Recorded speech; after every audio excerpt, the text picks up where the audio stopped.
বর্তমান সময়ে ইলেকশনের ডেট ঘোষণা হয়েছে। ফেব্রুয়ারিতে নির্বাচন হবে। ফেব্রুয়ারিতে নির্বাচন হবে না।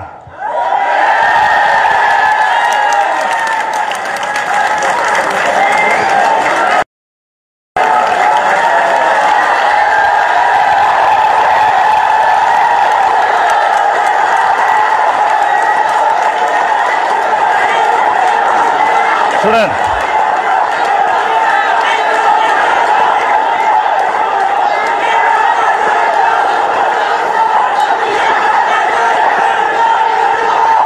ফেব্রুয়ারিতে নির্বাচন হবে না, কারণ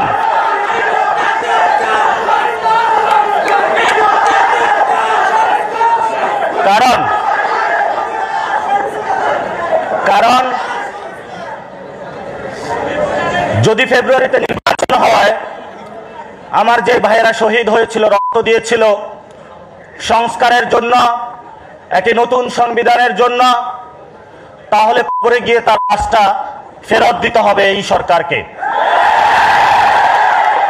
আমার যে ভাইয়ের হাতটা চলে গিয়েছিল, যদি সংস্কার কাজ শেষ না করে নির্বাচন হয়, তাহলে এই সরকারকে আমার ভাইয়ের হাতটা ফিরিয়ে দিতে হবে।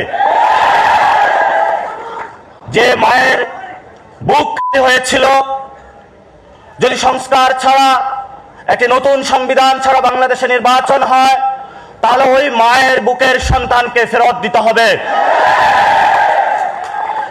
অনেক বাচ্চাকে দেখেছি এখনো বুকের দুধ পান করে, কিন্তু বাবা শহীদ হয়েছে। তাদের সাথে যখন কথা বলেছি, তাদের মুখের ভাষা পাইনি, শুধু চোখের ভাষা পেয়েছি। চোখের ভাষাটা ছিল অশ্রু। যে অশ্রুতে তারা বলেছিল,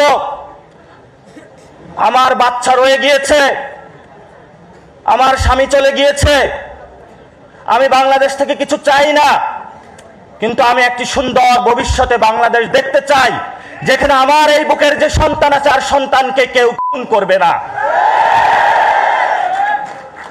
কিন্তু বাংলাদেশে আমরা দেখতে পাচ্ছি একই সংস্কৃতির ডামাডোলে, একই ফ্যাসিবাদী সংবিধানে,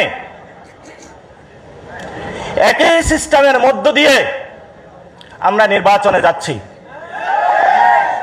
তাহলে এতগুলো মানুষ শহীদ হওয়ার প্রয়োজন কি ছিল? এতগুলো মানুষ আহত হওয়ার প্রয়োজন কি ছিল?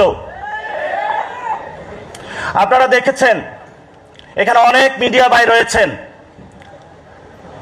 ভারতে হিন্দুত্ববাদী বিজেপি এক এক করে সকল মিডিয়া দখল করেছিল, কিন্তু কিছু তরুণ যুবা অল্টারনেটিভ মিডিয়া সৃষ্টি করে ভারতের বুকে গত ইলেকশনে বিজেপির যে জয়যাত্রা, তাদের যে হম্বিতম্বি, সেটা রুখে দিয়েছিল। আপনাদের কি স্মরণ আছে? আপনাদেরকে সেই ভূমিকায় নামতে হবে।